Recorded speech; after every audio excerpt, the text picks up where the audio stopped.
안녕하십니까. 2020년 12월 15일 새벽 모의팩트 시작하겠습니다. 오늘 문재인 대통령이 국무회의에서 공수처법 개정안 바로 통과시키고 즉시 시행했습니다. 그러니까 공수처가 굉장히 아마 급하긴 급한 모양이다, 이런 생각이 드는데, 야당의 비토권까지 없앤 공수처법 개정안을 오늘 공포와 즉시 시행하는 그런 일을 벌였는데, 거기서 무슨 얘기를 하냐면 공수처에 관해서 이런 코멘트를 했습니다. 자, 검찰에 대한 민주적 통제 수단의 의미가 크다, 이렇게 얘기를 했고요. 검찰은 지금까지 무소불위의 권한을 행사했고 스스로 잘못에 대해서 책임지지 않았고 책임을 물을 길도 없고 성역이 되어왔다는 것에 대한 국민의 비판이 있다, 이렇게 얘기를 했습니다. 그 다음에 정권의 권력형 비리에 대한 사정의 칼을 하나 더 만드는 것이다. 근데 왜 국민의힘에서는 이걸 반대하느냐, 뭐 이런 식으로 얘기를 했고, 공수처가 있었다면 박근혜 전 대통령이 국정농단 같은 것이 없었을 수도 있겠다, 이렇게 얘기를 했습니다. 이 얼마나 황당한 논리적 비약입니까? 우선 첫 번째, 자, 검찰에 대한 민주적 통제라고요. 공수처가 왜 민주적 통제죠? 검찰에 대한 민주적 통제는 국회가 하는 겁니다. 그렇죠? 내지는 언론기관 같은 데에서 통제를 할 수가 있습니다. 그거는 검찰의 잘못이나 이런 부분들을 언론기관이 취재를 해서 폭로를 함으로써 그러면서 검찰을 견제할 수가 있는 것이고, 또 검찰에 대한 견제, 법무부도 할 수 있습니다. 지금 추미애 장관이 하는 식이 말고 다른 식으로 검찰에 대한 견제는 이미 법률적으로 다 할 수 있도록 돼 있고요. 그 다음에 검찰에 이른바 검찰이 폭주한다면 그것에 대한 견제는 사법부가 하는 것이다. 검찰이 수사 아무리 하면 뭐합니까? 사법부에 가서 이 부분은 잘못됐다, 그래서 재판에서 받아들이지 않으면 검찰의 수사라는 것은 의미가 없는 것이고, 그 다음에 검찰의 통제, 통제 수단 많습니다. 만약에 기소를 하지 않으면 항고 이런 것도 있고 여러 가지 방법이 있습니다. 그 부분에 관해서 만약에 검찰을 통제할 수단이 없기 때문에 공수처를 만들었다면 그 통제할 수단은 별도로 또 만들면 됩니다. 그런데 그렇지 않고 공수처를 만들었다, 그러면서 이렇게 강변하고 있고, 검찰이 무소불위의 권한이라고요? 우리나라의 무소불위의 권한을 가진 곳은 청와대밖에 없습니다. 청와대는 대통령이 한번 되고 나면 그 다음 대선까지 아무도 책임을 지지 않고 책임을 물을 방법도 없습니다. 바로 청와대가 무소불위의 권한을 가지고 있는 것이고, 그 다음에 검찰이 무소불위의 권한이라는 건 조금 전에 말씀드렸듯이 청와대에 비하면 말도 안 됩니다. 검찰의 인사권을 청와대와 법무부 장관이 가지고 있는데요, 이번에 잘 아시지 않습니까?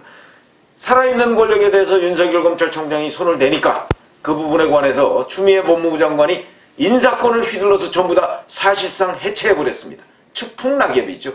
이러면서 무소불위의 권한을 검찰이 가지고 있다고요? 턱도 없는 얘기입니다. 자, 그 다음에 정권이 권력형 비리에 사정의 칼날을 하나 더 만드는 것이다. 그렇다면 제가 오늘 말씀드릴 내용은 사실 이 대목인데, 그렇다면 정말 중립적으로 인정받을 수 있는 공수처장을 왜 여권은 받아들이지 못하고, 또 왜 야권과 합의하에 만약에 잘 협의를 한다면요, 여야가 합의해서 공수처장 만들어낼 수 있습니다. 충분히 만들어낼 수 있죠. 실질적으로 그렇게 했고요. 그런데 김태년 민주당 원내대표와 주호영 국민의당 원내대표가 지금 협의를 한참 하고 있을 때 전격적으로 공수처법 개정안을 국회 법사위에서 통과시킨 게 지금 민주당입니다. 왜 그랬을까요? 합의하면 안 되기 때문에 그랬을 것입니다. 그럼 왜 합의하면 안 되느냐? 그때 무슨 얘기가 오갔었느냐? 바로 지금 문재인 대통령이 임명했던 사람, 내지는 노무현 대통령이 임명했던 사람, 이들 중에서, 자, 그러면 그 사람들 중에서 한 사람을 공수처장으로 하자.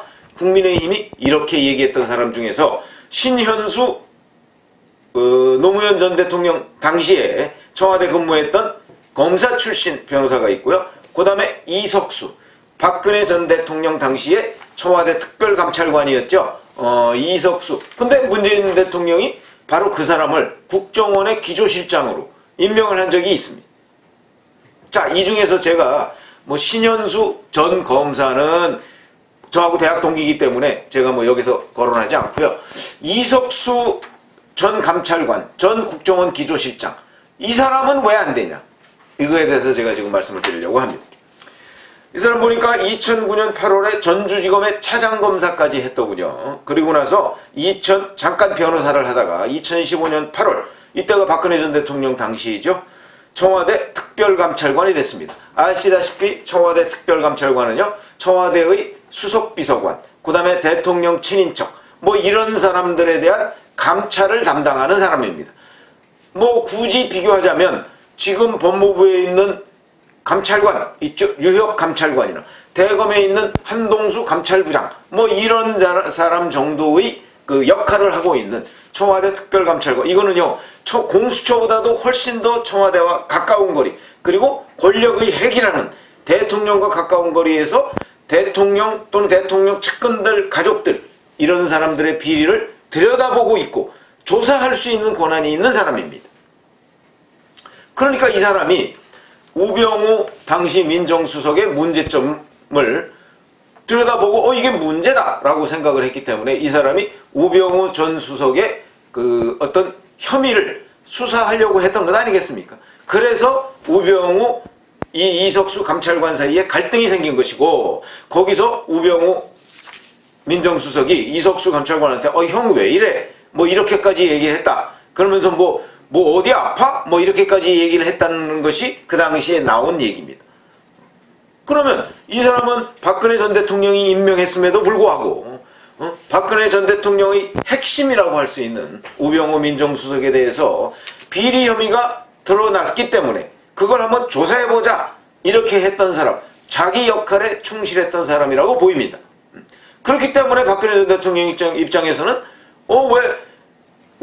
이 정권에, 박근혜 정권에 가장 핵심적인 인물을 지금 수사하려고 하느냐, 감찰하려고 하느냐, 그거 안 돼 라고 눈엣 가시처럼 여겼을 가능성이 매우 높다, 그렇게 보이죠. 그래서 사실은 그것 때문에 갈등을 벌이다가 결국은 청와대 특별감찰관을 그만뒀습니다. 굉장한 압박을 받았겠죠, 우병우 민정수석에 의해서. 그래서 특별감찰관을 그만뒀었는데, 자, 바로 그 사람을 전 정권에, 이 사람 어떻게 보면 사실은 문재인 대통령 입장에서 보면 박근혜 정권에서 핵심 요직을 했던 사람 아니겠습니까? 근데 이 사람이 우병우 전 민정수석을 감찰 칼날을 들이대려고 했다 하는 바로 그 점을 높이 샀기 때문으로 보입니다. 그래서 그런지 이석수 특별감찰관을 그만둔 뒤에 2018년 8월부터 올해 8월, 얼마 전까지죠. 올해 8월까지 국가정보원 기조실장으로 차관급입니다. 이거 굉장히 중요한 자리입니다. 국정원의 예산, 인사 등을 담당하고 있는 자리입니다. 얼마나 중요하겠습니까? 그런데 이거를 2년간 했습니다. 하고 나서 이제 그만두고 지금 변호사 활동을 뭐 하겠죠. 뭐 하는지 그거는 기사에 없어서 제가 말씀드리기가 좀 그런데, 자, 그런데 이 사람까지 주호영 원내대표가 지금, 자, 그럼 이 사람 공수처장으로 하자. 박근혜 정부 때 청와대 특별감찰관 하고, 그 다음에 이 정부도 문재인 대통령도 바로 이 사람의 뭘 높이 평가했는지는 모르겠으나 어찌됐든 간에 차관급 인사로 기용을 했던 사람 아니냐, 이 사람 하자 이렇게 얘기를 했는데 김태년 민주당 원내대표가 거절을 한 겁니다. 왜 그랬을까요? 이게 좀 궁금해지는 대목이다. 그래서 저는 이석수 전 국정원 기조실장이 제2의 윤석열인가? 뭐 이런 생각을 했습니다. 무슨 얘기냐면, 자, 국정원 기조실장은요, 여권 사람들이 흔히 좋아하는 국정 철학, 그게 결국 문재인 대통령과 코드를 맞춰야 된다는 얘기 아니겠습니까? 그걸 굉장히 고상하게 표현하면 국정 철학을 공유한다고 얘기를 합니다. 코드를 맞춰야 되는데 국정원 기조실장을 해가면서 소신대로 일 처리를 했나? 하는 생각이 듭니다. 왜냐하면 국정원 기조실장, 그러니까 예를 들어서 이런 것이겠죠. 거기서 예산을 뭐 이쪽으로 어떻게 좀 더 주어라, 내지는 인사와 관련해서 이 사람을 좀 어떻게 더 써달라 라고 하는 것들을 거절한 것 아닌가.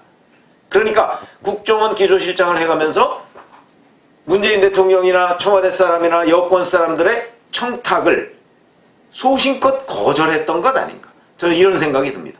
그러니까 이 사람 안 되겠네? 아니, 윤석열 검찰총장이 바로 그런 사람 아니겠습니까? 이명박 대통령과 박근혜 대통령 그 당시의 그 사람들에 대해서 수사를 하러 오니까 그거 열심히 했습니다. 자, 그때까지만 해도 문재인 대통령 사람들은 윤석열 검찰총장, 그 당시 윤석열 서울중앙지검장이죠. 중앙지검장에 대해서 굉장히 높이 평가했습니다. 그러다 보니까 국민들은 그 부분을 이거 뭐 또 정권의 칼잡이 노릇하네? 이렇게 생각했다는 거 아니겠습니까? 그러니까 그때는 전혀 윤석열 검찰총장에 대해서 그냥 정권의 칼잡이 정도로 인식을 하고 있었던 것이지, 저 사람은 뭐 소신이 있다, 또는 저 사람 대통령 후보로 나와도 되겠다, 이런 생각을 전혀 안 했던 그런 상황 아닙니까? 그런데 자, 윤석열 검찰총장이 이제 이명박 전 대통령, 박근혜 전 대통령 당시의 사람들에 대한 이른바 적폐청산이라고 하니까 그 수사를 다 마치고 나서 현 정권에 대한 비리가 드러나기 시작하니까 그것도 수사해, 이렇게 된 겁니다. 이거는 이른바 문재인 대통령이 얘기하는 국정철학 공유 부분에서 벗어나 있는 겁니다. 그렇죠. 벗어나 있으니까 그때부터 바로 윤석열 검찰총장을 압박하기 시작해서 오늘날 여기까지 왔다. 그런 점에서 본다면, 그러니까 지금 이제 윤석열, 제2의 윤석열 같은 사람 만들지 말자, 이런 거 아니겠습니까? 그런 의미에서 본다면 문재인 대통령이 바로 차관급 인사로 기용을 했던 이석수 전 국정원 기조실장에 대해서 여권이 공수처장 후보로 만약에 야당이 동의한다면 반겨야 될 일인데, 그런데 반기지 않고 오히려 거부를 했다. 이 부분에 대해서 김태년 민주당 원내대표는 자, 그동안의 협상에 대해 있었던 일에 대해서 얘기 안 하겠다, 안 하는 게 예의다, 이렇게 지금 주장을 하고 있지만, 제가 보건대는 그 얘기는 있었던 것으로 보입니다. 조호영 국민의힘 원내대표가 얘기했고요. 오늘 성일종 국민의힘 의원이 또다시 이를 재확인했고, 제가 알아본 바로도 그 부분에 관해서 얘기가 상당히 오갔습니다. 그런데 김태년 민주당 원내대표는 그 부분에 대해서 언급하지 않겠다. 부인도 안 하는 것이고 시인도 안 하는 것이죠. 그런 점으로 봐서는 이건 얘기가 있었던 것이 틀림없다, 이렇게 확인을 해도 될 상황인데, 제가 지금 여기서 관심을 갖는 건 바로 왜 이석수 공수처장을 거부했을까 하는 부분인데, 제2의 윤석열의 싹을 봤기 때문이 아닌가 하는 생각이 들고요. 그렇게 따지면 문재인 대통령이 오늘 국무회의에서 공수처에 대해서 얘기했다는 발언은 전부 다 허언이 된다. 사정의 권력형 비리에 대한 사정의 칼을 하나 더 확보한다고요? 얘기 안 되는 것이죠. 얘기 안 되고, 지금 그러면 공수처장 추천의원 중에서 7명 중에서 5명의 동의를 받은 사람이 딱 2사람입니다. 추미애 법무부 장관이 추천했다는 전현정 변호사가 있고요. 그 다음에 대한변협에서 추천했다는 김진욱 변호사가 있는데, 이 2사람에 대해서 국민의힘에서 추천한 공수처장 추천의원 2사람들은 다 노를 했습니다. 그리고서 국민의힘에서는 자, 그러면 정말 권력형 비리에 대해서 사정의 칼날을 들이댈 수 있는 사람, 그 사람이 누구냐, 그래서 국민의힘에서 추천했던 사람을 주장하지 않고, 그러면 이렇게 되면 민주당 또는 문재인 대통령이 기용했던 사람, 이 사람 하자, 그럼 공수처장, 이렇게 해서 얘기했던 것이 바로 이석수, 그 다음에 신현수 씨도 국정원 기조실장 했었죠. 이렇게 2사람인데 그 사람에 대해서도 민주당이 거부했다 하는 이유가 궁금하다. 제2의 윤석열을 두려워한 것 아니겠는가? 저는 그렇게 해석을 합니다. 그 다음에 이 정권 사람들이 또 이 검사들, 아까 문재인 대통령 국무회의 발언에서 드러났지만 검사 출신들에 대한 공포가 대단한 것으로 보입니다. 신현수, 이석수 다 검사 출신들입니다. 그리고 민주당이 추천한 사람들 다 판사 출신입니다. 추미애 법무부 장관이 추천했다는 전현정 변호사도 판사 출신입니다. 그런 걸 보면 이 정권 사람들은 검사, 혐의를 잡고 그것을 분명하게 수사해서 시시비비를 가릴 수 있는 사람들에 대한 두려움, 이게 분명히 있는 것으로 보인다. 물론 임기 말, 문재인 대통령 임기 말로 가니까 본인들의 비리 혐의에 대해서 파헤칠 수 있는 사람이 두렵기는 하겠죠. 그러나 공수처 그 안에 있는 검사들을 검사라고 부릅니다. 공수처 검사라고 부릅니다. 그러면서 거기를 전부 다 조사에 관해서 문외한인 사람들, 판사는요 아무래도 조사를 제대로 해본 적이 없는 거 아니겠습니까? 조사의 노하우도 없고, 그런 사람으로 채우려고 하는 의도가 무엇이겠는가 하는 것들이 굉장히 궁금해지는 대목이고요. 저는 앞으로 저도 이런 의문을 가지고 있지만 현장 기자들도 왜 문재인 대통령이 임명했던, 기용했던 이석수, 신현수 이런 사람들이 공수처장을 하면 안 되는가? 왜 이 정권은 자기들이 차관급으로 기용했던 사람들, 이 사람들에 대해서 비토하고 있는가? 이 부분을 좀 취재했으면 어떨까 싶은 생각이 드는데, 저는 어떻게 보느냐? 윤석열에 돼 있기 때문에 이제 이석수, 신현수에 다시 될 수 없다. 그래서 이렇게 소신 있는 사람은 이제는 안 되겠다 하는 의미가 아닌가. 그런 느낌이 들어서 오늘 여러 뉴스를 이렇게 보다 보니까 그 생각이 들어서 이석수와 신현수 이 두 사람이 왜 공수처장 후보로 국민의힘으로서는 굉장히 어려운 결정을 했을 텐데 그 결정을 민주당 측이 반대했을까 하는 부분이 궁금해진다.